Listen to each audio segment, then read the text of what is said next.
Hello friends, स्वागत है आप सभी का मेरे यूट्यूब चैनल मैक वॉरियर में। आज स्ट्रेंथ ऑफ मटेरियल के लेक्चर का सीरीज स्टार्ट हो रहा है। आज फर्स्ट लेक्चर है। ओके, जो लोग भी इस वीडियो को देख रहे हैं वो अपने फ्रेंड्स में शेयर कीजिए, जितना ज़्यादा हो सके उतना शेयर कीजिए आप अपने फ्रेंड्स में, एंड चैनल को सब्सक्राइब कर दीजिए। ओके, तो चलिए स्टार्ट करते हैं।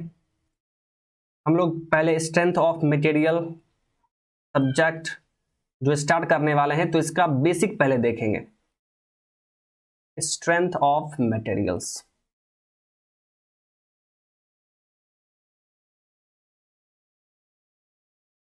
तो देखिए स्ट्रेंथ ऑफ मटेरियल्स इसे हम लोग मैकेनिक्स ऑफ सॉलिड भी कहते हैं। मैकेनिक्स ऑफ सॉलिड्स, आप स्ट्रेंथ ऑफ मटेरियल बोलिए या मैकेनिक्स ऑफ सॉलिड कहिए, एक ही बात। तो आखिर ये सब्जेक्ट हम लोग क्यों पढ़ते हैं? ठीक है, इस सब्जेक्ट में हम लोग क्या पढ़ते हैं और क्यों पढ़ते हैं ये मैं आपको बताने जा रहा हूं। तो देखिए, सबसे पहले जितने भी सॉलिड्स होते हैं, ये सब्जेक्ट जो है स्ट्रेंथ ऑफ मटेरियल, इसमें हम लोग मेनली सॉलिड के बिहेवियर के बारे में स्टडी करते हैं। ओके, सॉलिड के बिहेवियर के बारे में हम लोग स्टडी करेंगे यहां पर। Under the action of load, जब किसी सॉलिड पर लोड अप्लाई हो रहा हो तो उस सॉलिड का क्या बिहेवियर है, उसका स्टडी हम लोग इसी सब्जेक्ट में करते हैं, स्ट्रेंथ ऑफ मटेरियल में करते हैं। तो आप क्या कहेंगे? तो आप कहेंगे it is the branch of science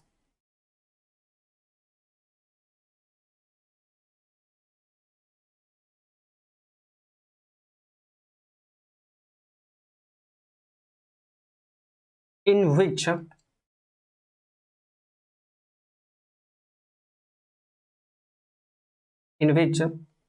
the behavior of solids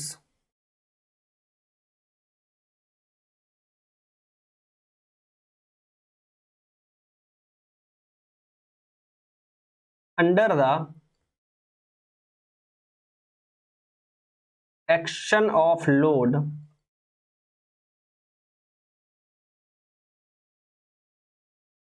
is studied।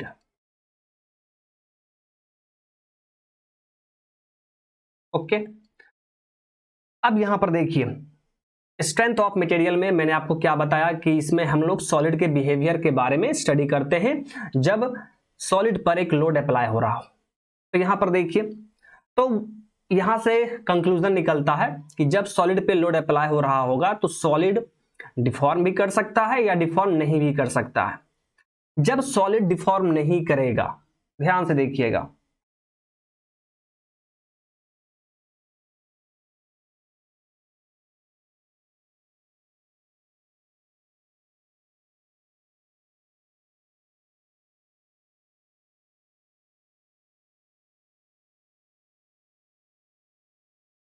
Okay देखिए, जब सॉलिड डिफॉर्म नहीं करता है, दैट मीन्स मान लीजिए कि ये सॉलिड है और इस पर लोड अप्लाई हो रहा है, लोड अप्लाई हो रहा है मान लीजिए, और ये डिफॉर्म नहीं हुआ। ठीक है, तो यहां पे इसे हम बोल देंगे कि ये रिजिड है, रिजिड बॉडी है। रिजिड बॉडी में कोई भी डिफॉर्मेशन नहीं होता है।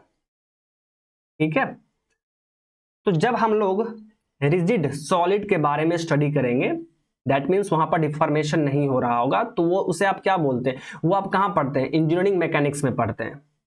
तो स्ट्रेंथ ऑफ मटेरियल में हम लोग क्या पढ़ते हैं? ठीक है, तो यहां पर हम लोग जिस सॉलिड के बारे में पढ़ेंगे, तो उस सॉलिड पे यदि लोड अप्लाई हो रहा होगा तो इस लोड के अप्लाई करने के कारण इस सॉलिड में डिफॉर्मेशन होगा।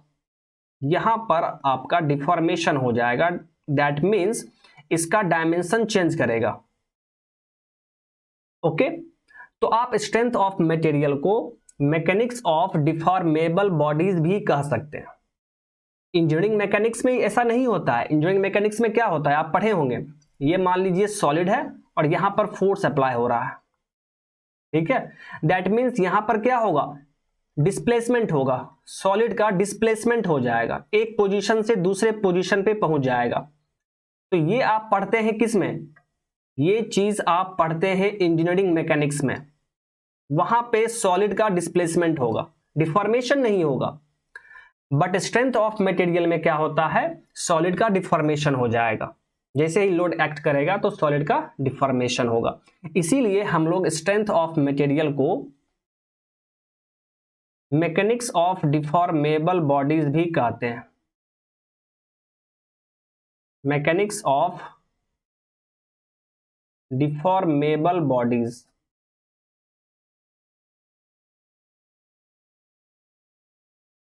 ओके, तो ये चीज आप ध्यान में रखेंगे। स्ट्रेंथ ऑफ मटेरियल को ही हम लोग मैकेनिक्स ऑफ डिफॉर्मेबल बॉडीज भी कहते हैं, क्योंकि यहां पर बॉडी में डिफॉर्मेशन होगा। जैसे ही लोड एक्ट करेगा तो डिफॉर्मेशन होगा, दैट मीन्स उसका डायमेंशन चेंज होगा।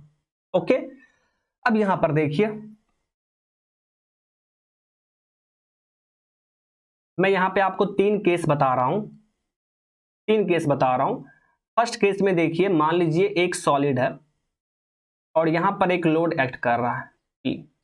जैसा मैंने आपको बताया कि यहां पर क्या होगा, डिस्प्लेसमेंट होगा, सिर्फ डिस्प्लेसमेंट हो जाएगा। और ये हम किस में पढ़ते हैं, इंजीनियरिंग मैकेनिक्स में। इंजीनियरिंग मैकेनिक्स में हम लोग ये चीज स्टडी करते हैं। ठीक है, तो यहां पर इंजीनियरिंग मैकेनिक्स में क्या बोला गया कि बॉडी रिजिड है, बॉडी रिजिड है। ओके, सेकेंड देखिए, मान लीजिए कि कोई सॉलिड है और इस सॉलिड पर इस तरफ मान लीजिए 2p लोड काम कर रहा है एंड इस तरफ p लोड काम कर रहा है। या अभी आप पहले यहां पर क्या कीजिए,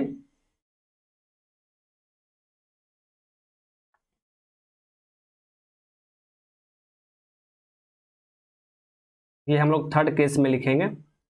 ओके, देखिए, तो मान लीजिए यहां पे p लोड काम कर रहा है एंड अपोजिट डायरेक्शन में भी p लोड काम कर रहा है। तो जब इस तरह का सिचुएशन होगा तो वहां पर क्या होगा, डिफॉर्मेशन होगा। डिस्प्लेसमेंट तो यहां पर होगा नहीं, डिफॉर्मेशन हो जाएगा। और ये हम लोग सिंपली स्ट्रेंथ ऑफ मटेरियल में पढ़ते हैं। ठीक है, स्ट्रेंथ ऑफ मटेरियल में पढ़ेंगे, डिफॉर्मेशन कर रहा है यहां पर। एंड थर्ड कंडीशन देखिए, थर्ड केस में क्या हो सकता है, क्या पॉसिबिलिटी हो सकता है वो देख लीजिए। मान लीजिए कि ये एक सॉलिड बॉडी है, यहां पे 2p फोर्स काम कर रहा है एंड यहां पर p फोर्स काम कर रहा है। तो आप खुद सोचिए यहां पर क्या हो सकता है, 2p force and p force काम कर रहा है। तो नेट फोर्स तो इस बॉडी पे आप निकाल सकते हैं, वो मैं आपको बताऊंगा। अभी आप फिलहाल बस सोचिए, 2p इस डायरेक्शन में है, p इस डायरेक्शन में है।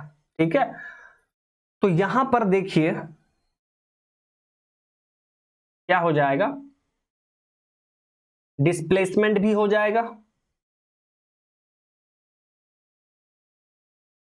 यहां पर डिस्प्लेसमेंट भी होगा एंड प्लस डिफॉर्मेशन भी होगा। दोनों चीज यहां पर हो जाएगा, क्योंकि देखिए 2p फोर्स का मैग्नीट्यूड ज्यादा है p फोर्स से। p फोर्स इस डायरेक्शन में एक्ट कर रहा है बट 2p फोर्स इस डायरेक्शन में काम कर रहा है। तो नेट फोर्स यहां पर इस बॉडी पर कितना काम करेगा, p फोर्स काम करेगा। और वो किस डायरेक्शन में होगा, इस डायरेक्शन में होगा। ओके, जिस डायरेक्शन में 2p काम कर रहा है उसी डायरेक्शन में आपका नेट फोर्स काम करेगा। तो वो उस नेट फोर्स का इफेक्ट क्या होगा, तो यहां पर डिस्प्लेसमेंट भी हो जाएगा एंड डिफॉर्मेशन भी हो जाएगा। ठीक है, और ये भी हम लोग किस में पढ़ेंगे, सॉम में पढ़ेंगे, क्योंकि डिफॉर्मेशन हो रहा है, क्योंकि यहां पर डिफॉर्मेशन हो रहा है तो हम लोग सॉम में पढ़ेंगे। ओके, तो यदि आपसे कोई स्ट्रेंथ ऑफ मटेरियल के बारे में पूछे कि स्ट्रेंथ ऑफ मटेरियल क्या होता है, तो आप सिंपल लैंग्वेज में बोल सकते हैं कि ये एक ऐसा साइंस है जिसमें हम लोग जो सॉलिड डिफॉर्म हो सकता है उसके बारे में स्टडी करते हैं। ठीक है, ये आप सिंपल बोल सकते हैं कि this is the science of study of solid under the action of load. Load के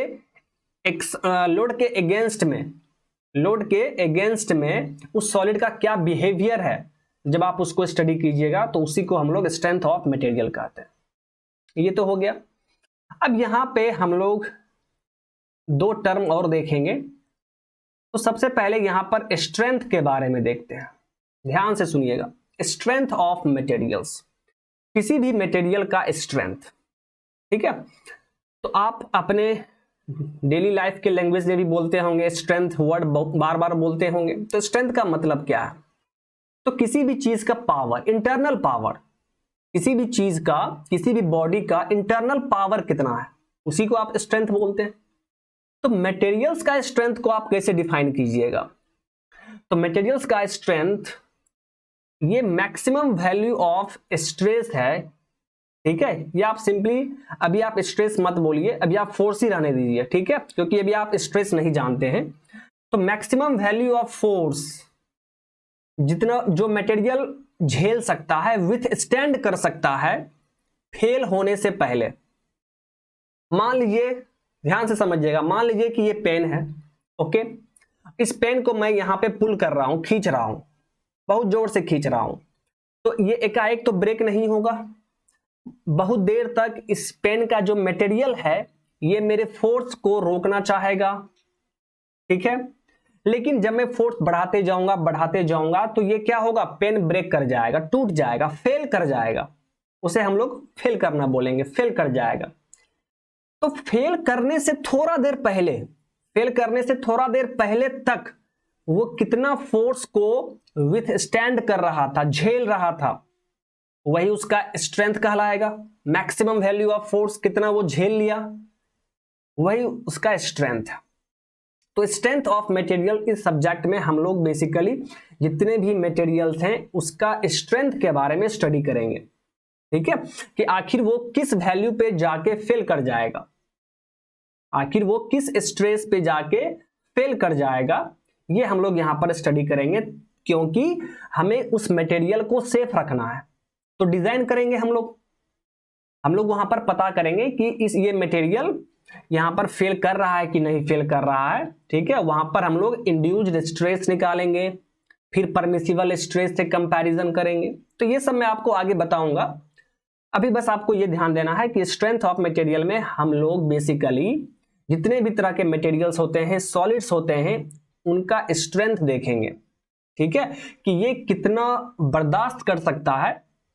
हम लोग जो लोड अप्लाई करेंगे तो उस लोड को ये कितना बर्दाश्त कर सकता है और ये कब फेल कर सकता है, ठीक है।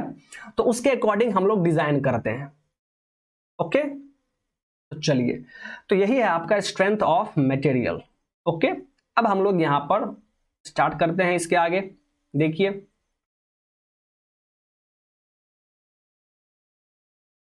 तो सबसे पहले हम लोग लोड के बारे में पढ़ेंगे। मैंने आपको लोड के बारे में बताया कि जब बॉडी पे लोड एक्ट कर रहा हो तो लोड होता क्या है। सबसे पहले हम लोग इसके बारे में बात करेंगे, लोड। तो देखिए, सबसे पहले आप ये समझिए, बहुत स्टूडेंट को कंफ्यूजन रहता है कि लोड एक फोर्स है। नहीं माय डियर, लोड देखिए ये सिंपल क्या है, ये फोर्स भी हो सकता है। ध्यान से देखिए, ये फोर्स भी हो सकता है, मोमेंट भी हो सकता है। मोमेंट में भी क्या, ट्विस्टिंग मोमेंट भी हो सकता है, ट्विस्टिंग मोमेंट, या बेंडिंग मोमेंट भी हो सकता है।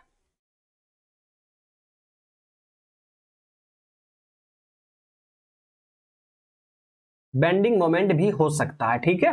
तो कहीं पे भी यदि लोड बोला जा रहा है तो इसका यह मतलब नहीं है कि वो फोर्स ही है। ट्विस्टिंग मोमेंट को भी हम लोग लोड कहते हैं एंड बेंडिंग मोमेंट को भी लोड कहते हैं। अब देखिए यहां पे लोड का मतलब क्या है, ठीक है। किसी भी सॉलिड पे कोई फंक्शन हो रहा है, फंक्शन मतलब वो वर्क कर रहा है, तो उसके वर्क के दौरान जो एक्सटर्नल चीज, ठीक है, उसके वर्क के दौरान वहां पर जो भी एक्सटर्नल थिंग वर्क कर रहा है, ठीक है, उसके पूरे फंक्शनलिटी के दौरान वहां पर जो भी फोर्स या मोमेंट एक्ट कर रहा होगा उसे ही हम लोग लोड कहते हैं, ओके। यहां पर देखिए मैं डेफिनेशन नहीं लिख रहा हूं, बस समझा दे रहा हूं, ठीक है, क्योंकि इसका डेफिनेशन उतना इंपॉर्टेंट नहीं है, बस आपको समझना है कि लोड क्या चीज है। ओके, लोड का बेसिक क्लासिफिकेशन यदि मैं आपको करूं, सबसे बेसिक क्लासिफिकेशन, तो ये देखिए दो टाइप का होता है। एक तो आपका हो गया सेल्फ वेट,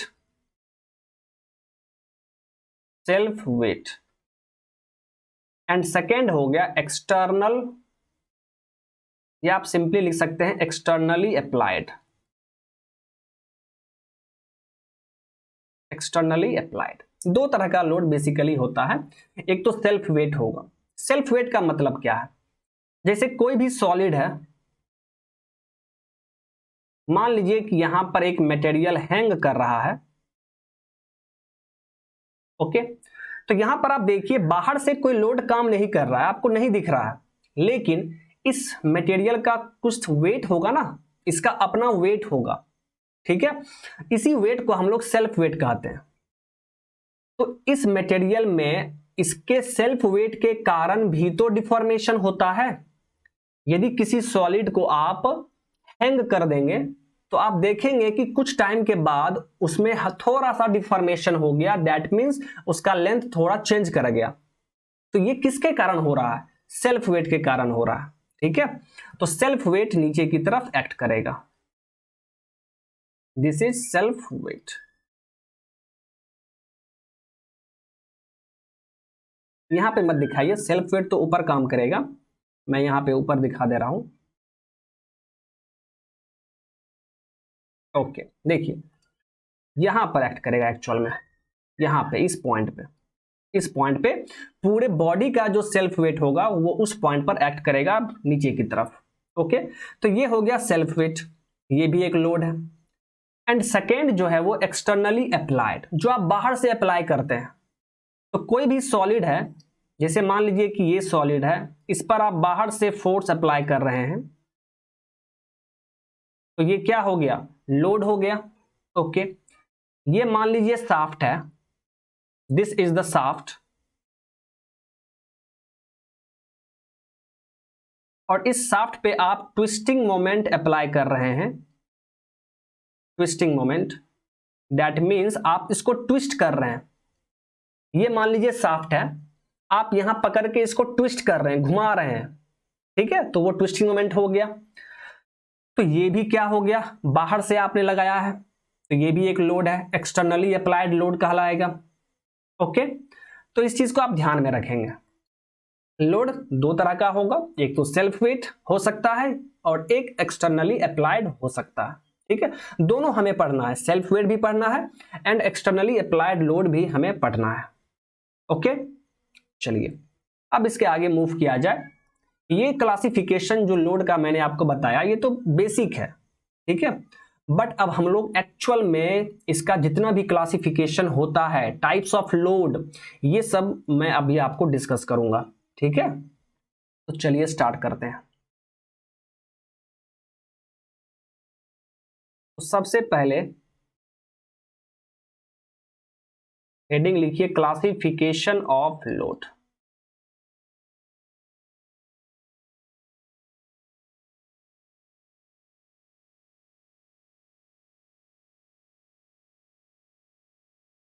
तो यहां पर देखिए माय फ्रेंड, लोड का क्लासिफिकेशन मैं आपको तीन तरीके से करके बताऊंगा, ठीक है।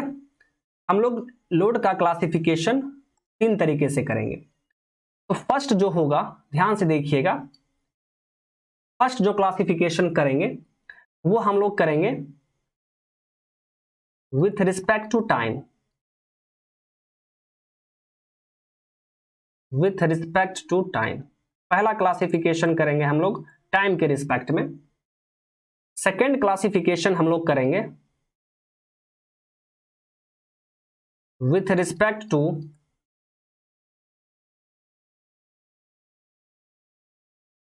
Direction of load. लोड का डायरेक्शन किस तरफ है, किधर काम कर रहा है, उस बेसिस पर भी हम लोग लोड का क्लासिफिकेशन करेंगे। एंड थर्ड जो होगा तीसरा, वो क्लासिफिकेशन हम लोग डिस्ट्रीब्यूशन के आधार पे करेंगे। with respect to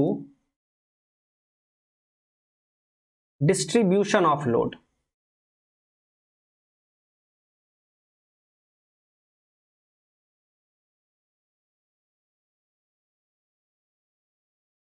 ओके, तो देखिए माय फ्रेंड, मैं जो आपको लोड बता रहा हूं, फिर इसका क्लासिफिकेशन हम लोग देखेंगे, ठीक है। तो ये जो लेक्चर है, लोड का जो लेक्चर होगा, क्लासिफिकेशन एंड इट्स टाइप जो भी है, ये सभी आपका 2-3 दिन चलेगा, 2-3 लेक्चर इस पर आएगा, और ये काफी इंपॉर्टेंट है, ठीक है।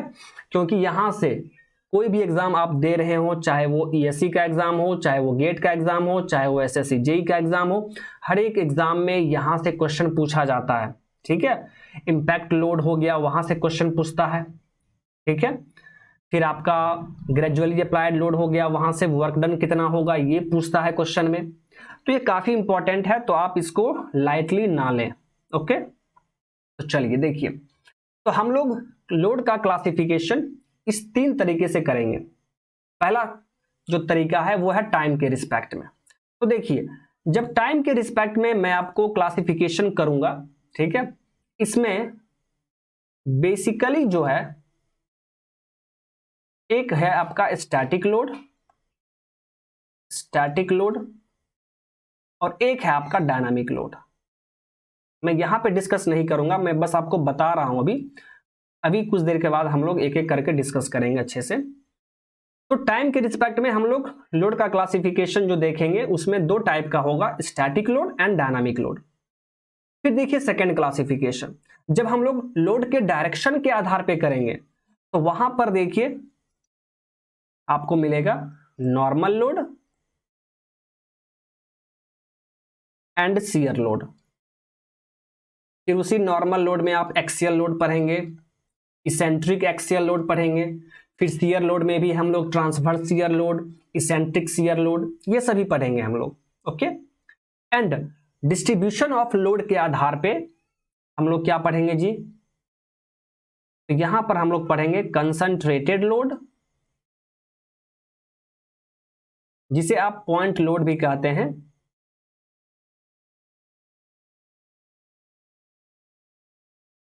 एंड एक टाइप हो जाएगा डिस्ट्रीब्यूटेड लोड।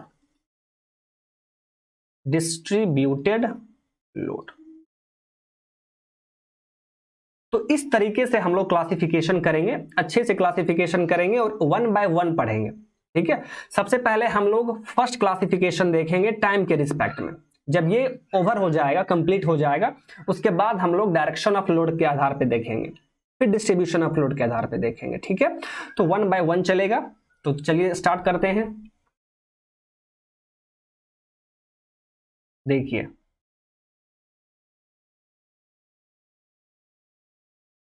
लोड, तो हम लोग इसका क्लासिफिकेशन देखने वाले हैं with respect to time. Time के रिस्पेक्ट में देख रहे हैं, तो इसका 2 क्लासिफिकेशन होगा, जैसा कि मैंने आपको बताया। एक हो गया आपका स्टैटिक लोड,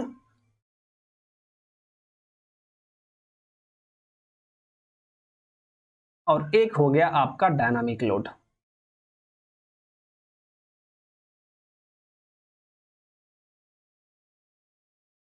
ओके, फिर स्टैटिक लोड में देखिए,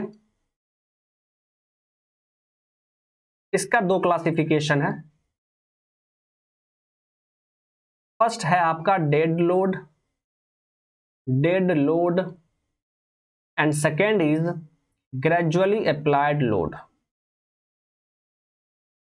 ग्रेजुअली अप्लाइड लोड, ओके। तो ये दोनों हम लोग स्टैटिक लोड में पढ़ेंगे। फिर देखिए डायनामिक लोड में, डायनामिक लोड में भी हम लोग इसका 2 टाइप देखेंगे। फर्स्ट है आपका इंपैक्ट लोड, इंपैक्ट लोड, इसे हम लोग सडनली अप्लाइड लोड भी कहते हैं। सडनली अप्लाइड लोड, हमेशा नहीं कहेंगे सडनली अप्लाइड लोड, इसको हमेशा नहीं कहेंगे, लेकिन ये एक केस है, एक केस के अंदर हम लोग इसे सडनली अप्लाइड लोड भी कह सकते हैं, ये मैं आपको बताऊंगा। फिर या इसे आप शॉक लोड भी कह सकते हैं। Shock load. Okay, and second जो है ये है आपका फैटिग लोड।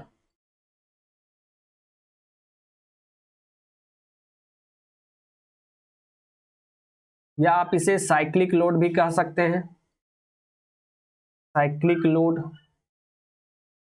या आप इसे वेरिएबल लोड भी कह सकते हैं, वेरिएबल लोड। यदि आप सेमेस्टर में डिजाइन ऑफ मशीन पढ़े होंगे तो उसमें आपका जो डिजाइन ऑफ मशीन जो आपका सब्जेक्ट स्टार्ट होता है वो फैटिग लोड से ही स्टार्ट होता है, यदि आपको याद होगा तो वहां पर आप वेरिएबल लोड के बारे में पढ़ते होंगे। तो मैं यहाँ पे आपको सब कुछ बताऊंगा, ठीक है। तो ये क्लासिफिकेशन हो गया विथ रिस्पेक्ट टू टाइम। चलिए, तो अब हम लोग यहाँ पर एक एक करके सब के बारे में स्टडी करेंगे। स्टैटिक लोड क्या होता है, डेड लोड क्या होगा, सभी चीज को मैं एक एक करके आपको अच्छे से क्लियर करूंगा, ठीक है। मैं यहाँ पे कोई भी चीज स्किप नहीं करने वाला, ठीक है।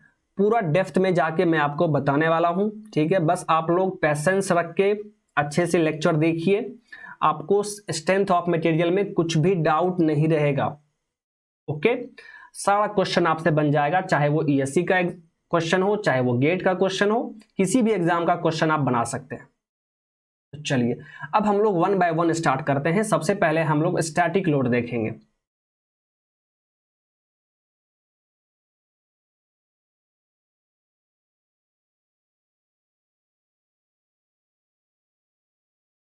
स्टैटिक लोड,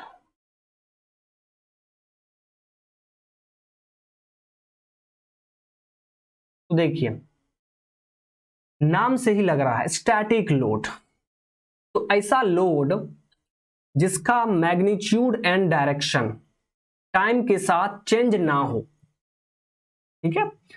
ऐसा लोड जिसका मैग्नीट्यूड एंड डायरेक्शन टाइम के साथ चेंज ना हो, दैट मींस कांस्टेंट रहे, उस लोड को हम लोग स्टैटिक लोड कहेंगे, ठीक है। उसे आप डेड लोड भी कह सकते हैं, डेड लोड जो इसका क्लासिफिकेशन है। तो फिर इसका एग्जांपल क्या हो गया, स्टैटिक लोड का एग्जांपल क्या होगा या डेड लोड का एग्जांपल क्या होगा। जितना भी मशीन्ड कंपोनेंट है, जितना भी मशीन्ड कंपोनेंट है या स्ट्रक्चरल कंपोनेंट है, तो ये सभी स्टैटिक लोड में आएगा, ठीक है। Machined component and structural component का जो वेट होगा वो स्टैटिक लोड कहलाएगा, क्योंकि उसका लोड चेंज नहीं करेगा टाइम के साथ। ऐसा नहीं है कि आप कोई स्ट्रक्चर बनाए हैं तो उसका वेट अभी कुछ और है और कुछ टाइम के बाद उसका वेट चेंज हो जाएगा, ऐसा कुछ भी नहीं होगा वहां पर। दैट मीन्स उसका load time to time change नहीं करेगा, कांस्टेंट रहेगा, तो उसे हम लोग स्टैटिक लोड कहेंगे। तो मैं यहां पे इसका डेफिनेशन लिख दे रहा हूं।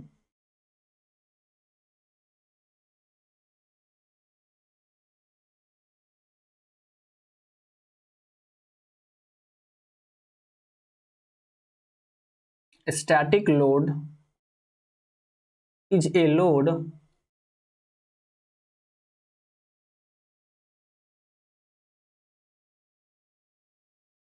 whose magnitude and direction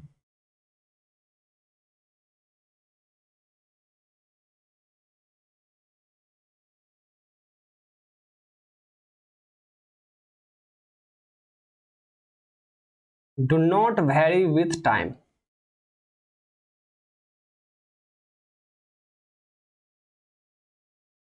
with time,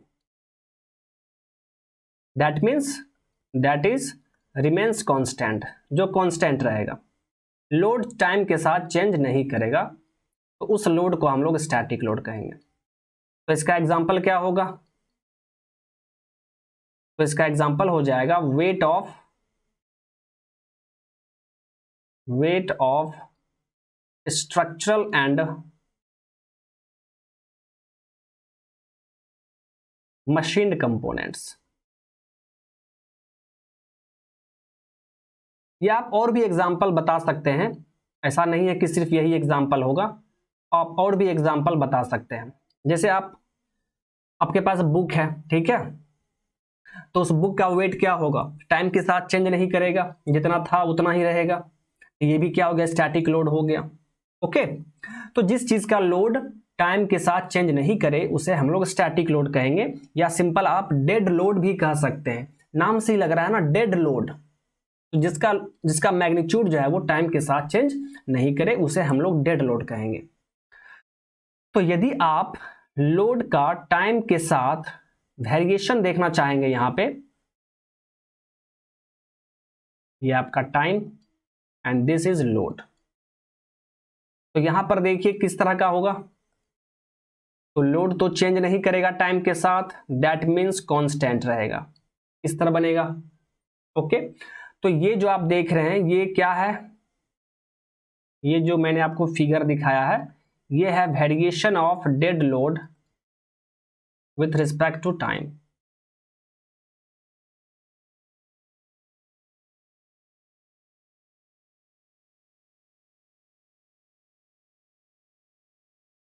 with respect to time, तो यही है माय डियर डेड लोड, या आप उसे स्टैटिक लोड भी कहेंगे। ठीक है, आई होप कि आपको समझ में आ गया है, काफी आसान चीज है। अब हम लोग इसमें स्टैटिक लोड का जो सेकेंड क्लासिफिकेशन है ग्रेजुअली अप्लाइड लोड, उसके बारे में स्टडी करेंगे। तो चलिए देखते हैं।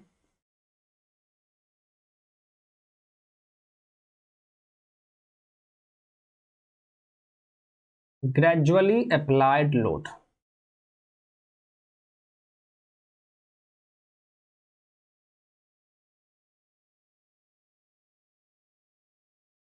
इसे आप शॉर्ट में GAL भी बोल सकते हैं, ग्रेजुअली अप्लाइड लोड। तो देखिए इसके नाम से ही लग रहा है gradually applied load, that means ऐसा लोड जो ग्रेजुअली अप्लाई कर रहा हो, उस लोड को हम लोग क्या कहेंगे, ग्रेजुअली अप्लाइड लोड। इसका मतलब एक ऐसा लोड जो वैरी करे जीरो से मैक्सिमम, लीनियरली वैरी करना चाहिए। ऐसा लोड जो लीनियरली वैरी करे जीरो से मैक्सिमम और उसके बाद कांस्टेंट हो जाए, उस लोड को हम लोग ग्रेजुअली अप्लाइड लोड कहेंगे। ठीक है, तो पहले मैं आपको डेफिनेशन लिख दे रहा हूं, फिर मैं आपको समझाऊंगा।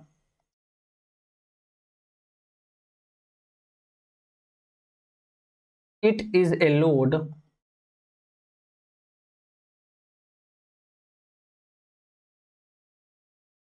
whose magnitude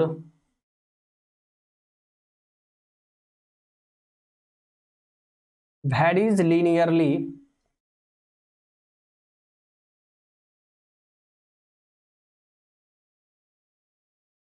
from 0 to maximum,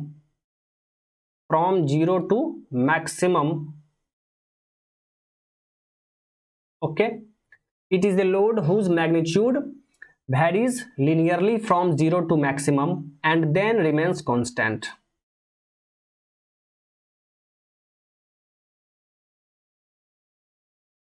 अब यहां पे आपको थोड़ा सा कंफ्यूजन हो रहा होगा कि सर आपने तो बताया कि gradually applied load static load का टाइप है, और स्टैटिक लोड का क्या कहना है कि मैग्नीट्यूड टाइम के साथ चेंज नहीं करेगा, तो आखिर इस लोड का मैग्नीट्यूड टाइम के साथ चेंज कैसे कर रहा है। आप बता रहे हैं कि ये वैरी करेगा जीरो से मैक्सिमम, तो ये टाइम के साथ चेंज कैसे कर रहा है। तो मैं आपका ये कंफ्यूजन क्लियर करूंगा, बस 2 मिनट रुक जाइए। ओके, तो ग्रेजुअली अप्लाइड लोड एक ऐसा लोड है जिसका मैग्नीट्यूड लीनियरली वैरी करेगा जीरो से मैक्सिमम एंड उसके बाद कांस्टेंट हो जाएगा। तो देखिए,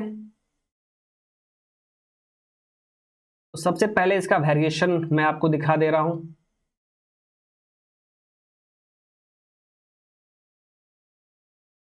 दिस इज टी टाइम और ये आपका लोड है। तो यहां पे क्या कहा जा रहा है, जो जीरो से वैरी करे और वो भी लीनियरली। ओके, एंड उसके बाद ये कांस्टेंट हो गया। यही है आपका ग्रेजुअली अप्लाइड लोड। अब यहां पे देखिए इसका ये मैक्सिमम वैल्यू है, ये इसका क्या है, maximum value, that means P max, maximum load, और उसके बाद देखिए कांस्टेंट हो गया। तो इस लोड को हम लोग ग्रेजुअली अप्लाइड लोड कहेंगे। अब इस चीज को थोड़ा समझिए, ठीक है, उसके बाद फिर हम लोग फिगर पे आएंगे। जैसे मान लीजिए कि ये एक सॉलिड है, ये एक सॉलिड है, और इस सॉलिड अभी इसी तरह रखा हुआ है, अभी इस पे कोई भी लोड काम नहीं कर रहा है, दैट मीन्स आप क्या बोलेंगे, सर इस पे जीरो लोड काम कर रहा है। ओके, अब आप उसको पकड़ लीजिए, मान लीजिए यही सॉलिड है, ऐसे रखा हुआ था, तो कोई फोर्स काम नहीं कर रहा है, कोई लोड काम नहीं कर रहा है, लेकिन अब आप इसको पकड़ के पुल कीजिए। तो जैसे ही आप इसको टच करेंगे, पुल करना स्टार्ट करेंगे, तो इस पर लोड क्या होगा, जीरो से आगे बढ़ेगा, बढ़ेगा ना जी। आप उसको पुल करेंगे, ठीक है। तो लोड का वैल्यू क्या हो रहा है, चेंज कर रहा है, पहले जीरो था, अब आप धीरे धीरे फोर्स लगा रहे हैं, तो लोड का मैग्नीट्यूड क्या होगा, वेरी करेगा, जीरो से कहां तक जाएगा, मैक्सिमम तक।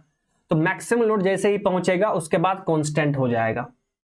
यानी यदि आप मान लीजिए किसी सॉलिड पे 10 किलो न्यूटन का फोर्स लगा रहे हैं, इसका मतलब ये नहीं है कि आपने डायरेक्ट 10 किलो न्यूटन का फोर्स अप्लाई कर दिया आपने, इसका मतलब है कि ये लोड वेरी किया होगा। कैसे वेरी किया होगा, जीरो से बढ़ते बढ़ते बढ़ते बढ़ते कहां तक पहुंचा होगा जी, 10 किलो न्यूटन तक पहुंचा होगा, और उसके बाद फिर कांस्टेंट हो गया, ठीक है। तो इस लोड को हम लोग ग्रेजुअली अप्लाइड लोड कहेंगे। तो इस तरह का कोई भी फिगर आप देखेंगे किसी भी बॉडी पे लोड एक्ट कर रहा है, तो वो सभी क्या होगा, ग्रेजुअली अप्लाइड लोड। क्योंकि आपको सोचना है ना वहां पे कि पहले तो इस पे जीरो काम कर रहा था, जैसे ही ये लोड अप्लाई हुआ होगा तो लोड का मैग्नीट्यूड बढ़ा होगा, चेंज किया होगा लीनियरली, तो जीरो से मैक्सिमम जाएगा एंड उसके बाद फिर कांस्टेंट रह जाएगा। Okay, so this is the gradually applied load.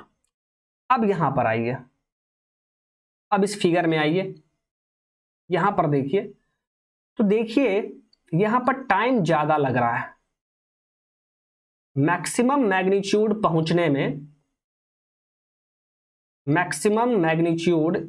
में टाइम ज्यादा लग रहा है, ठीक है। ओके, टाइम ज्यादा लग रहा है, इसका मतलब क्या है कि ये जो आपका लाइन है लीनियर वाला, ये लाइन, इसका स्लोप क्या है जी, तो आप बोलेंगे सर स्लोप कम है, इसका स्लोप कम ही होगा।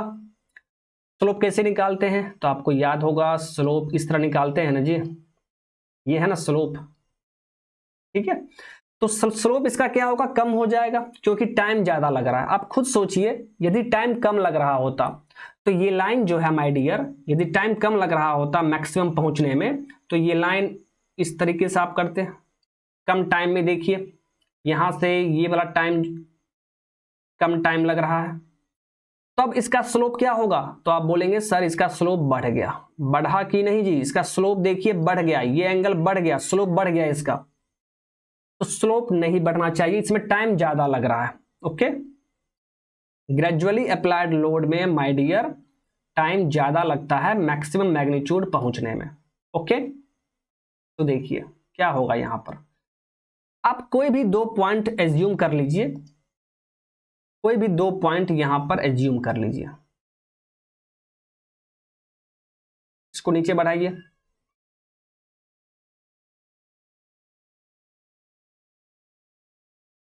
तो आप देखिए यहां पे जब हम लोग दो पॉइंट एज्यूम कर रहे हैं तो इसके बीच ये क्या हो गया, डेल्टा टी, एंड ये क्या हो गया, डेल्टा पी। तो यहां पर चूंकि स्लोप कम है, तो स्लोप कम क्यों है, क्योंकि ज्यादा टाइम लग रहा है मैक्सिमम पहुंचने में, क्योंकि ये ग्रेजुअली अप्लाइड लोड है, धीरे धीरे बढ़ेगा, धीरे धीरे बढ़ रहा है, तो मैक्सिमम पहुंचने में टाइम ज्यादा लग जाएगा। तो यहां पर जो लोड का वेरिएशन है, लोड का वेरिएशन देखिए टाइम के साथ बहुत धीरे धीरे बढ़ रहा है, टाइम के साथ लोड का वेरिएशन काफी कम है यहां पर। क्यों कम है, क्योंकि इसका स्लोप कम है। तो यहां पर देखिए धीरे धीरे करके लोड यहां पर बढ़ रहा है टाइम के साथ, ऐसा नहीं है कि तेजी से बढ़ रहा है। पहले इस पॉइंट के लिए लोड यहां था जी, इस टाइम के लिए, फिर टाइम बढ़ा थोड़ा सा, तो लोड भी देखिए थोड़ा सा बढ़ गया है। तो लोड का वेरिएशन क्या है, काफी कम हो रहा है, टाइम के साथ लोड का वेरिएशन काफी कम हो रहा है, because the slope of this curve is less. अब वेरिएशन कम है, लोड वेरी तो कर रहा है बिल्कुल, लेकिन ये वेरिएशन काफी कम है, तो इस वेरिएशन को हम लोग नेग्लेक्ट कर देते हैं, क्योंकि इसका वैल्यू काफी कम है। और इस वेरिएशन को नेग्लेक्ट करने के बाद ये क्या हो गया, इसे हम लोग स्टैटिक लोड की तरह एज्यूम करते हैं। तो यही रीजन है कि ग्रेजुअली अप्लाइड लोड को हम लोग स्टैटिक लोड के रीजन में रखते हैं, स्टैटिक लोड कैटेगरी में ही रखते हैं। ओके, आई होप कि आपका कंफ्यूजन क्लियर हो गया होगा। तो मैं यहां पे सेंटेंस लिख दे रहा हूं, हियर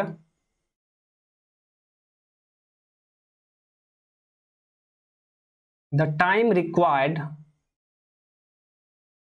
मैं सारा सेंटेंस आपको लिख दे रहा हूं ताकि आपको कंफ्यूजन ना हो।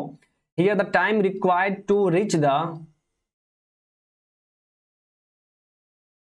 Maximum magnitude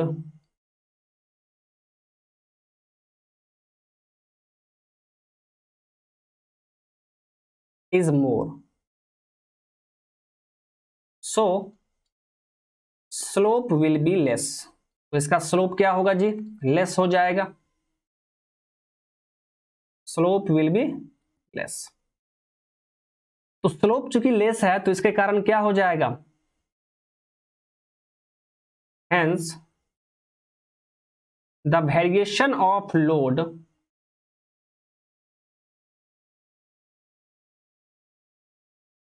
the variation of load with respect to time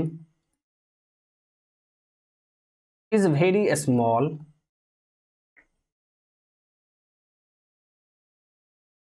this variation can be neglected, क्योंकि काफी कम है तो इस वेरिएशन को हम लोग नेग्लेक्ट कर सकते हैं। This variation can be neglected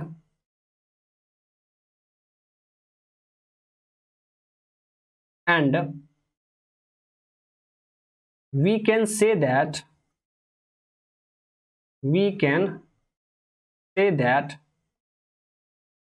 gradually applied load is a static load।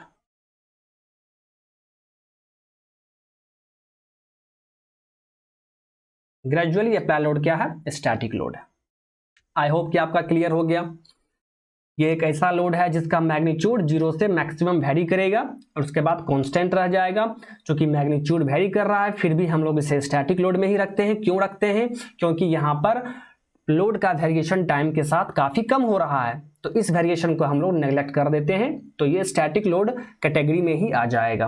Okay, चलिए अब यहां पर हम लोग इसका कुछ एग्जाम्पल देखेंगे।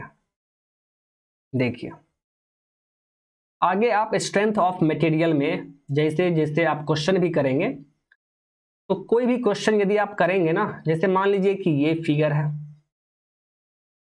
इस पे लोड मान लीजिए बोल दिया P is equal to 10 kilo Newton.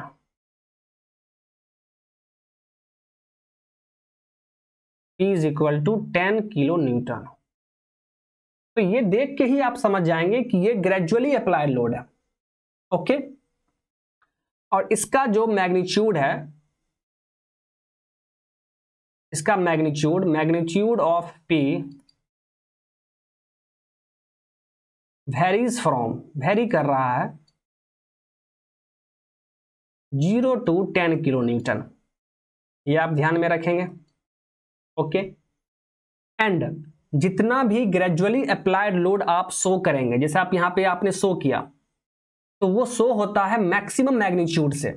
अब 0 से 10 तक वेरी कर रहा है, इसका मतलब ये नहीं है कि आप उसके बीच का कोई वैल्यू यहां पर शो कर देंगे, नहीं, जो मैक्सिमम मैग्नीट्यूड है वो आप शो करेंगे, उस वैल्यू से आप रिप्रेजेंट करेंगे। ठीक है, क्योंकि उसके बाद फिर कांस्टेंट रह जाएगा ना। तो ये पॉइंट भी मैं आपको यहां पे लिख दे रहा हूं, every gradually applied load is represented by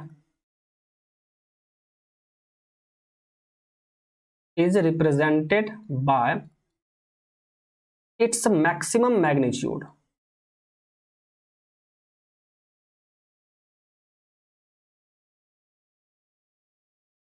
okay, चलिए अब यहां से देखते हैं।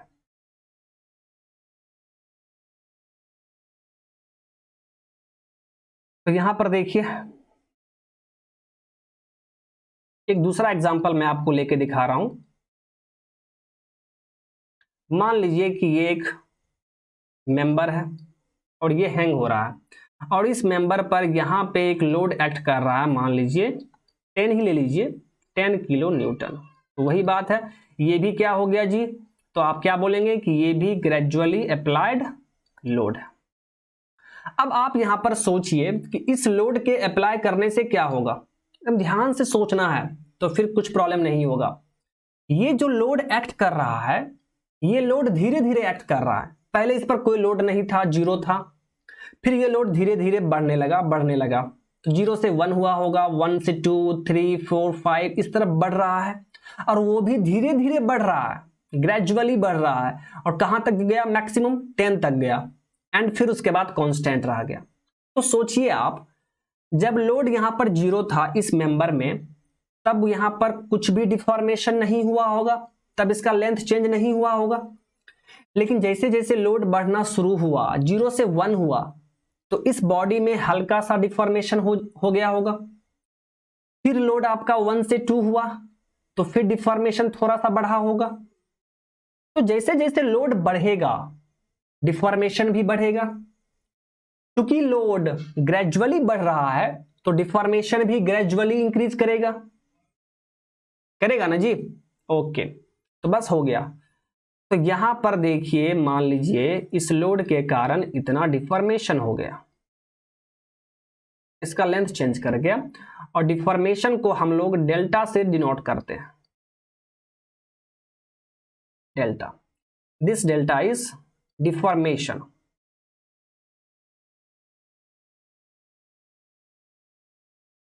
डिफॉर्मेशन, अब देखिए, तो ग्रेजुअली अप्लाइड लोड है, इसका P वर्सेस टाइम, इसका देखिए P वर्सेस टाइम डायग्राम जो मैंने आपको दिखाया था, P वर्सेस टाइम, वो आपको याद होगा। ये किस तरह का होगा जी, तो ये 0 से मैक्सिमम तक पहुंचेगा, उसके बाद कांस्टेंट हो गया, उसके बाद यहां से कांस्टेंट हो जाएगा, ठीक है। ठीक इसी तरीके से लोड वर्सेस डिफॉर्मेशन कर्व जो होगा, ठीक इसी तरीके से आप बना सकते हैं यहां पे load versus deformation, P versus delta curve. तो चूंकि लोड यहां पर ग्रेजुअली इंक्रीज कर रहा है, तो डिफॉर्मेशन भी क्या होगा जी, ग्रेजुअली इंक्रीज करेगा। तो आप इस तरीके से दिखाएंगे ना जी। ओके, तो आप यहां से भी देख सकते हैं ना, आप यहां से भी देखिए, जैसे जैसे डिफॉर्मेशन बढ़ते जा रहा है, वैसे वैसे आपका लोड भी बढ़ रहा है, या उल्टा बोल दीजिए, जैसे जैसे लोड इंक्रीज कर रहा है तो डिफॉर्मेशन भी इंक्रीज करेगा, वो भी ग्रेजुअली इंक्रीज कर रहा है। तो इस तरह आप बना दिए। अब ओके, अब यहां पर एक चीज और सोचिए आप, जब P is equal to 10 kilo newton आपने फोर्स अप्लाई कर दिया, तो बॉडी में डिफॉर्मेशन हो गया, ठीक है। दैट मीन्स बॉडी का जो मटेरियल है, ठीक है, ये वो मटेरियल क्या हो रहा है, या आप सिंपल वे में ये भी बोल दीजिए कि उसका जो मॉलिक्यूल्स है वो डिस्प्लेस हो रहा है, डिस्प्लेस हो रहा है ना जी। तो कितना अमाउंट से, डेल्टा अमाउंट से डिस्प्लेस हो रहा है ना, ये आप देख पा रहे हैं। तो आप यहां पर बोल सकते हैं कि सर इसका मतलब है कि ये लोड इस बॉडी पे वर्क किया है, तभी तो डिफॉर्मेशन हुआ वहां पर, ठीक है। तो जब भी कोई लोड किसी बॉडी पर एक्ट करेगा, ठीक है, तो वहां पर क्या होगा, उस लोड के द्वारा उस बॉडी पर वर्क डन होगा। ओके, तो वर्क डन किसके बराबर होगा, कुछ नहीं करना है माय डियर, ये जो P वर्सेस डेल्टा कर्व है ना, P वर्सेस डेल्टा कर्व, इसका आप एरिया निकाल लीजिए, ये वाला, ठीक है। यहां पर देखिए लोड कितना है जी, P काम कर रहा है लोड, और यहां का डिफॉर्मेशन डेल्टा है। तो इस डायग्राम का जो एरिया होगा, वो एरिया किसके बराबर होगा, work done by the GAL, gradually applied load on member पर जो वर्क हो रहा है ग्रेजुअली अप्लाइड लोड के द्वारा, उसके बराबर ये वाला एरिया होगा। तो आप क्या बोलेंगे यहां पर देखिए, तो वर्क डन बाय पी क्या हो जाएगा जी? आप बोलेंगे sir half P delta, half P delta,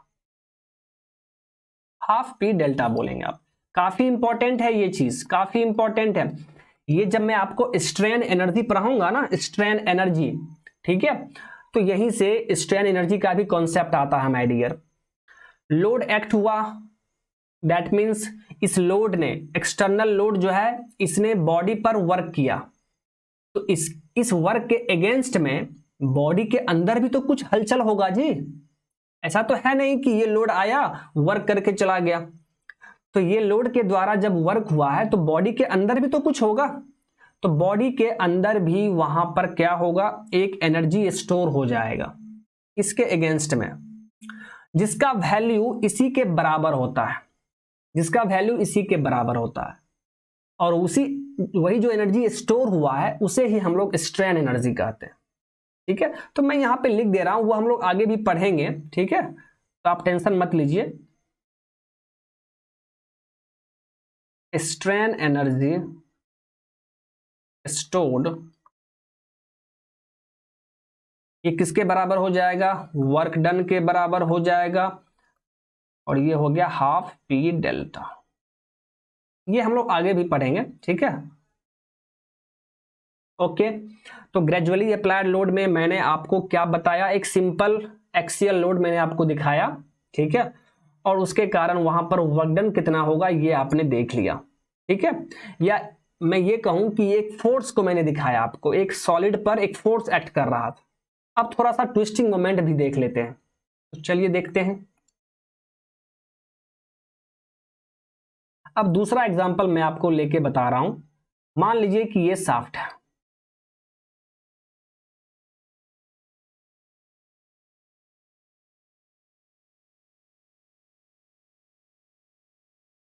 ये शाफ्ट, ठीक है, सर्कुलर शाफ्ट है, ओके। और इस शाफ्ट पर एक ट्विस्टिंग मोमेंट अप्लाई हो रहा है, इस पर ट्विस्टिंग मोमेंट अप्लाई हो रहा है टी, और इस टी का वैल्यू मान लीजिए 100 न्यूटन मीटर है, ओके।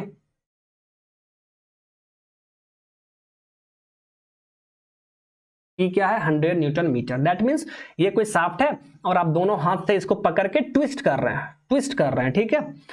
तो ये भी क्या हो गया, लोड हो गया, यानी इस मेंबर पर अभी क्या बाहरी चीज लग रहा है, ठीक है। तो आप बोलेंगे सर ट्विस्टिंग मोमेंट लग रहा है, तो इस बॉडी के लिए ट्विस्टिंग मोमेंट एक लोड की तरह काम करेगा, ओके। और ये किस तरह का लोड है? तो आप बोलेंगे सर ग्रेजुअली अप्लाइड लोड, क्योंकि इसका वैल्यू 0 से वेरी किया होगा, ओके। तो आप यहां पर लिख सकते हैं ये क्या हो गया, टी का वैल्यू, ये जो आप देख रहे हैं 100, वो मैक्सिमम वैल्यू है 100 न्यूटन मीटर, और इसका वैल्यू 0 से 100 तक वेरी करेगा, 0 to 100 वेरी करेगा, ओके। मैक्सिमम मैग्नीट्यूड है। चलिए अब यहां पर आप सोचिए, ट्विस्टिंग मोमेंट जब लगेगा तो बॉडी का जो मटेरियल है, जो फाइबर है, वो ट्विस्ट होगा, थोड़ा ट्विस्ट हो जाएगा ना जी। तो जब ट्विस्टिंग होता है तो वहां पे डिफॉर्मेशन डेल्टा हम लोग नहीं लिखते हैं, तो वहां पर डिफॉर्मेशन की जगह पर ट्विस्ट आ जाएगा, एंगल ऑफ ट्विस्ट आ जाता है, ठीक है। दैट मीन्स खुद सोचिए, सोचिए थोड़ा सा। जैसे मान लीजिए कि ये ऊपर वाला फाइबर है, ध्यान से देखिए, ऊपर वाला फाइबर जो ये लिखा हुआ है ना, ये ऊपर वाला फाइबर है, और मैं यहां पे इसको पकड़ के ट्विस्ट कर रहा हूं, तो ये अपना पोजीशन से हल्का ट्विस्ट होगा, हल्का टर्न कर जाएगा इस तरफ जी, ठीक है। तो जो इसका ओरिजिनल पोजीशन था उसके रिस्पेक्ट में ये कितना एंगल टर्न किया है, वही उसका एंगल ऑफ ट्विस्ट कहलाता है, ठीक है। तो यही तो डिफॉर्मेशन यहां पर हो गया। तो यहां पर डिफॉर्मेशन को हम लोग एंगल ऑफ ट्विस्ट से दिखाएंगे और उसे थीटा से रिप्रेजेंट करते हैं, तो यहां भी वही चीज होगा जी। तो यहां पर जब आप टी वर्सेस थीटा कर्व बनाएंगे, टी वर्सेस थीटा, थीटा क्या है जी? Angle of twist, angle of twist, तो फिर वही चीज सोचना है कि टॉर्क जो है, ट्विस्टिंग मोमेंट जो है वो ग्रेजुअली अप्लाइड हो रहा है, धीरे धीरे अप्लाई हो रहा है। तो डिफॉर्मेशन भी क्या होगा जी, डिफॉर्मेशन भी धीरे धीरे हो रहा होगा, एंगल ऑफ ट्विस्ट वहां पर धीरे धीरे बढ़ रहा होगा, ग्रेजुअली बढ़ रहा होगा। तो देखिए जैसा आपने वहां देखा था सेम उसी टाइप का होगा, इस तरह का होगा जी। और अगर आप वो डायग्राम भी बनाना चाहते हैं तो बना लीजिए, T versus T, that means twisting moment versus time. तो ये भी सेम इसी तरीके से बनेगा ना जी। तो यहां पर देखिए, तो ये हो गया टी, दिस इज थीटा। तो कितना वर्क डन यहां पर होगा, ये ट्विस्टिंग मोमेंट भी तो वर्क करेगा, तो इसका जो एरिया होगा, इसका जो एरिया होगा ये किसके बराबर होगा, work done by twisting moment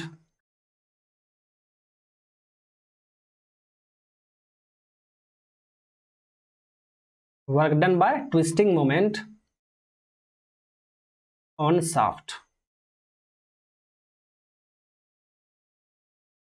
okay, तो ये चीज आप ध्यान में रखेंगे। तो यहां पर आप, मैं वो सेंटेंस लिख दे रहा हूं आपको हियर। तो पहले एरिया पहले वर्क डन निकाल लीजिए, वर्क डन बाय टी ये किसके बराबर हो जाएगा, तो आप बोलेंगे half T theta, half T theta. तो इस केस में स्ट्रेन एनर्जी क्या हो जाएगा, strain energy under twisting moment. मैंने आपको बताया ना जी कि जो वर्क डन होगा वो उसी के बराबर स्ट्रेन एनर्जी होता है, यानी उतना अमाउंट ही वो एनर्जी स्टोर कर लेगा बॉडी। तो strain energy under twisting moment, जब किसी शाफ्ट पे ट्विस्टिंग मोमेंट अप्लाई हो रहा होगा तो उस शाफ्ट में कितना एनर्जी स्टोर्ड होगा, तो वो हो जाएगा हाफ टी थीटा। ये सब आपको काफी काम आएगा, हम लोग बाद में भी देखेंगे, बस यहां पे मैं आपको थोड़ा बता दे रहा हूं। ओके, अब यहां पे एक इंपॉर्टेंट पॉइंट है वो मैं आपको लिख दे रहा हूं।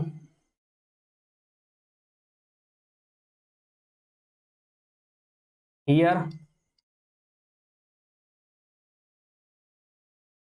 लोड का मतलब क्या है जी, ट्विस्टिंग मोमेंट टी। टी क्या है, ट्विस्टिंग मोमेंट।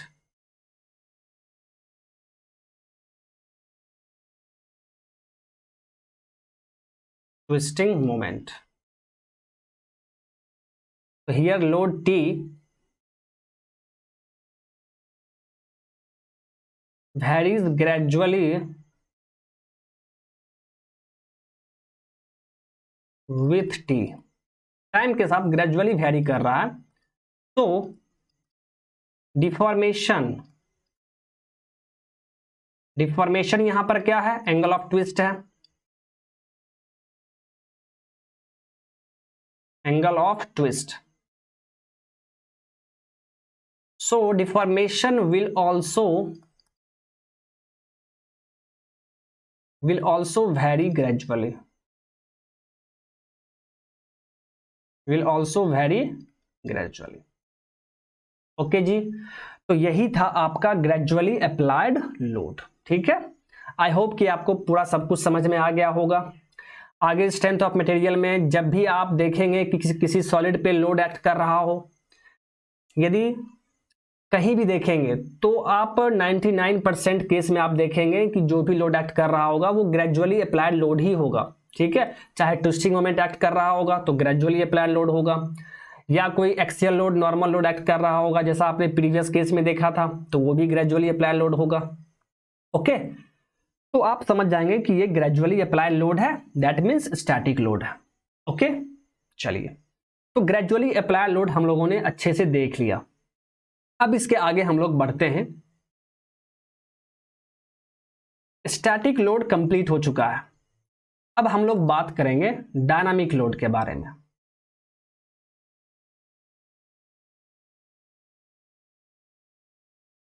डायनामिक लोड,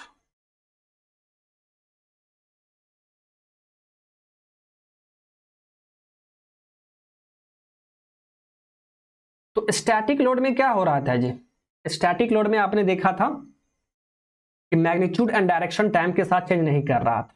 तो डायनामिक में क्या हो जाएगा, डायनामिक लोड किसे कहेंगे हम लोग, जहां पर चेंज कर जाए टाइम के साथ, जहां पर टाइम के साथ चेंज कर जाए। ओके, तो सबसे पहले हम लोग यहां पर देखने वाले हैं इंपैक्ट लोड। इंपैक्ट लोड या इसे ही हम लोग सडनली अप्लाइड लोड भी कहते हैं। Suddenly applied load. चलिए पहले इसके बारे में देख लेते हैं, तो ध्यान से देखिए। इंपैक्ट लोड नाम से ही लग रहा है सडनली अप्लाइड, मतलब ऐसा लोड जो एकाएक अप्लाई हो रहा हो, एकाएक, ठीक है। या इंपैक्ट से आपको क्या लग रहा है, जो इंपैक्ट कर रहा हो। तो इंपैक्ट करने का मतलब क्या है कि ऐसा लोड जो बहुत कम टाइम के लिए अप्लाई हो रहा हो, ऐसा लोड जो बहुत कम टाइम के लिए अप्लाई हो रहा हो। जैसे आप घर में हथौड़े से कोई चीज पीटते हैं ना जी, ठीक है, तो वो क्या है, इंपैक्ट लोड है, ठीक है, क्योंकि आप वो लोड अप्लाई कर रहे हैं बहुत कम टाइम के लिए। ऐसा तो नहीं है कि आप हथौड़ा ऐसे चलाए और वहीं पे छोड़ दिए उसको, हथौड़ा मारते हैं फिर उठाते हैं फिर मारते हैं, दैट मीन्स ये लोड काफी कम टाइम के लिए अप्लाई होता है। या आप लोग कोई भी इंडस्ट्री गए होंगे तो वहां पे आपने ड्रॉप फोर्सिंग तो देखा होगा, ठीक है, ड्रॉप फोर्सिंग तो आपने देखा होगा ना, ठीक है, वो क्या है, इंपैक्ट लोड है। या सीट मेटल ऑपरेशन, वो भी क्या है, इंपैक्ट लोड है। ब्लैक स्मिथ ऑपरेशन जो होता है वो भी आपका इंपैक्ट लोड है।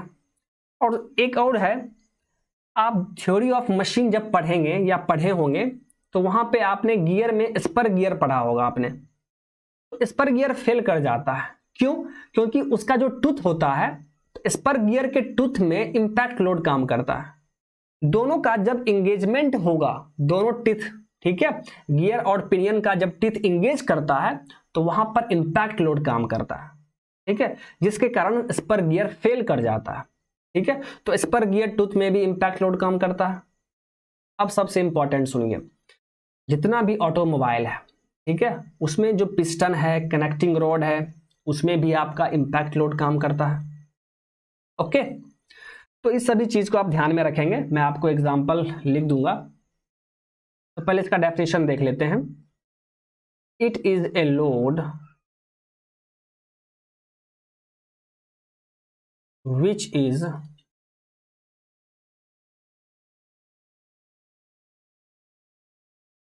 acting for a short interval of time,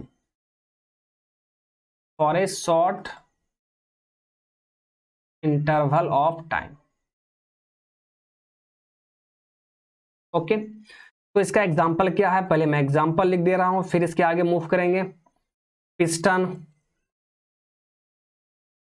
connecting rod, black Smith operations,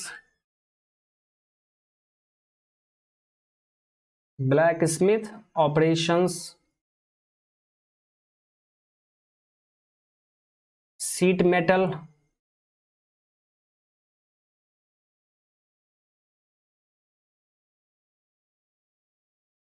operations, या आप बोलेंगे स्पर गियर टूथ। तो ये सभी किसका एग्जाम्पल हो गया जी, इंपैक्ट लोड का। या यदि आप क्रिकेट खेलते होंगे तो जैसे बॉल आ रहा है और आप बैट चलाते हैं तो वो क्या है, इंपैक्ट लोड की तरह काम करता है। बॉल आया, बैट पे इंपैक्ट किया, फिर चला गया, ठीक है, तो इंपैक्ट लोड हुआ, काफी कम टाइम के लिए अप्लाई हो रहा है। तो ठीक है, अब इसमें देखते हैं, एक चीज ध्यान दीजिएगा, ग्रेजुअली अप्लाई लोड में क्या था, बेचारा धीरे धीरे बढ़ रहा था, जीरो से मैक्सिमम धीरे धीरे बढ़ रहा था। लेकिन इंपैक्ट क्या है, आया, फटाक से इंपैक्ट किया, फिर चला गया, मतलब काफी कम टाइम में मैक्सिमम पहुंच जाएगा। सोचिए, लोड आया, स्ट्राइक किया, इंपैक्ट किया, फिर रिटर्न हो गया, दैट मीन्स कम टाइम के लिए अप्लाई हो रहा है और कम टाइम में ही ये मैक्सिमम मैग्नीट्यूड पहुंच जाएगा। ओके, तो यहां पर देखिए,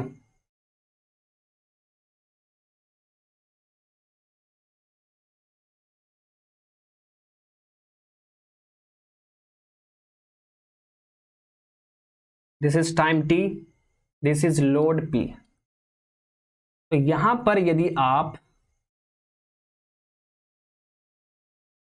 दिखाएंगे तो देखिए कम टाइम में ही ये मैक्सिमम पहुंच गया और फिर कांस्टेंट रह जाएगा, फिर कांस्टेंट रह जाएगा। ठीक है, तो यहां पर आपका क्या हो गया, मैक्सिमम लोड पी मैक्स, और टाइम कितना लग रहा है, काफी टाइम कम लग रहा है।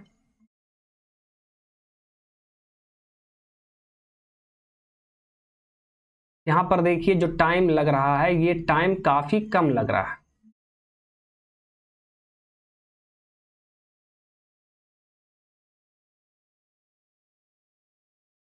कम टाइम में ही ये मैक्सिमम पहुंच जा रहा है। ओके, तो इस लोड को हम लोग क्या कह देंगे, इंपैक्ट लोड।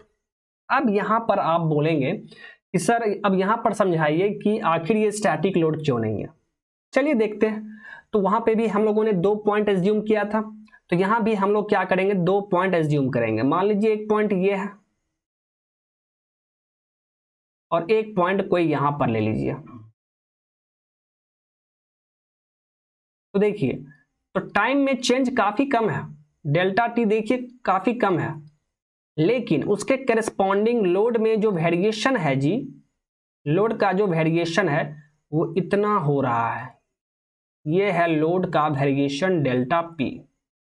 अब आप खुद सोचिए टाइम के साथ लोड का वेरिएशन यहां पर क्या हो रहा है, ज्यादा हो रहा है, कम नहीं हो रहा है। क्या आपको कम दिख रहा है, टाइम के साथ लोड का वेरिएशन यहां पर ज्यादा हो रहा है।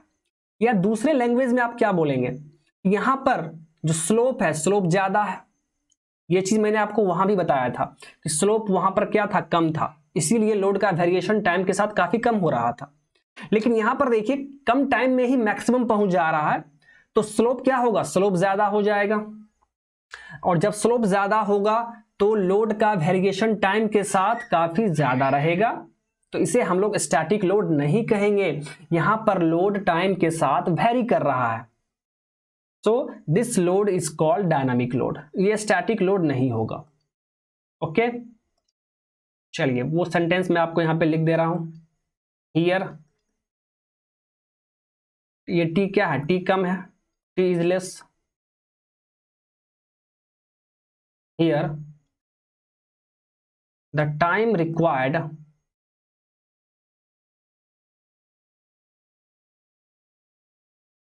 here the time required to reach the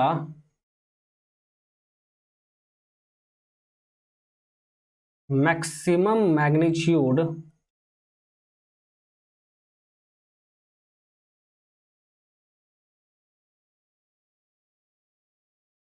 is less, so the slope will be more, slope ज्यादा होगा। और स्लोप के ज्यादा होने का मतलब क्या है, hence the variation of load,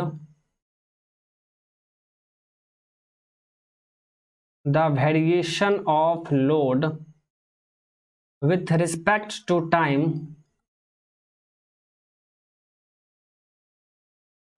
is more।